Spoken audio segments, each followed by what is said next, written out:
టాలీవుడ్ లో కొన్ని సినిమాల కథ క్లైమాక్స్ కి చేరట్లేదు, చేరేలా లేవు.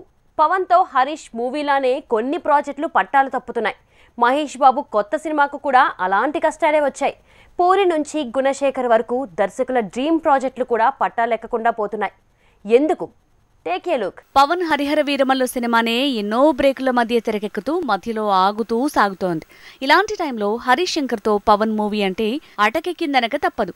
గబ్బర్ సింగ్ తర్వాత రిపీట్ కానున్న కాంబినేషన్ అనే లోపే గ్యాప్ వచ్చేస్తుంది. భవతీయుడు భగత్ సింగ్ ఉన్నట్టా లేనట్టా అంటే ఆ ఆశ మాత్రమే ఉన్నట్టు అనేలా అప్పుడప్పుడు హరీష్ శంకర్ సోషల్ మీడియా పోస్టులతో తెలుస్తోంది.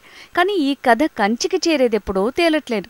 ఇక త్రివిక్రమ్తో మహేష్ మూవీ మరో రకమైన సమస్యతో చిక్కుల్లో ఉందంటున్నారు. అతడు ఖలీజా లాంటి సినిమాలు మహేష్ త్రివిక్రమ్ కాంబినేషన్లో వచ్చాయి. ఇప్పుడు హ్యాట్రిక్ కిక్ అనుకునే లోపే ఫస్ట్ స్కెడ్యూల్ షూటింగ్ తర్వాత సెకండ్ స్కెడ్యూల్కి బ్రేక్ పడింది. 10 తర్వాత షూటింగ్ అంటున్నారు. కానీ స్టోరీ పర్ఫెక్ట్ గా లేకపోవటం వల్లే సెకండ్ స్కెడ్యూల్ డైలమాలో పడిందంటున్నారు. పాన్ ఇండియా రేంజ్ కోసం కథగా మార్చేందుకు ప్రయత్నిస్తూ త్రివిక్రమ్ డైలమాలో పడటంతో ఈ ప్రాజెక్టుకి బ్రేకులు పడ్డాయి. సెకండ్ స్కెడ్యూల్ షూటింగ్ కి గ్యాప్ తీసుకున్న బైండెడ్ స్క్రిప్ట్ రెడీ కాలేదట. First time Mahesh binded script లేకుండా షూటింగ్ కి దిగిన సినిమా ఇదేనట. ఇక ఇంతకు మించి సినిమా కష్టాలు ఫేస్ చేస్తున్నాడు గుణశేఖర్. శాకుంతల మూవీ తీస్తున్న గుణశేఖర్ ఎప్పుడో రానాతో హిరణ్యకశ్యప అనౌన్స్ చేశాడు.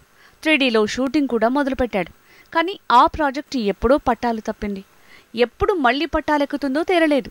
ఇలాంటి డ్రీమ్ ప్రాజెక్టు విషయంలో డైలమాలో ఉన్నాడు పూరి. లైగర్ తీయగానే జనగణమన అంటూ తన డ్రీమ్ ప్రాజెక్టుని విజయ్తో మొదలుపెట్టాడు పూరి.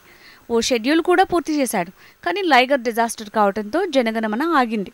అది ఇప్పట్లో మళ్లీ పట్టాలెక్కదని తేలింది. ఇక నితిన్ ఖాతాలో ఇలా మొదలై ఆగిన ప్రాజెక్టుల లిస్టు పెద్దదే. గతంలో శ్రీలీలతో జోడీ కట్టి నితిన్ చేస్తున్న మూవీ అంటూ వక్కంతం వంశీ ప్రాజెక్టు పట్టాలెక్కింది. కట్ చేస్తే అనౌన్స్మెంట్ వచ్చి నెలలు గడుస్తున్నా ఇంతవరకు ప్రాజెక్టు పట్టాలెక్కలేదు. ఇక ఎన్టీఆర్తో కొరటాల శివ మూవీ అప్పుడు ఇప్పుడు అంటూ సాగదీస్తున్నారే కానీ కథ రెడీ కాకపోవడంతో అసలు ప్రాజెక్టు పట్టాలెక్కేదెన్నడో తేల్చలేకపోతున్నారు.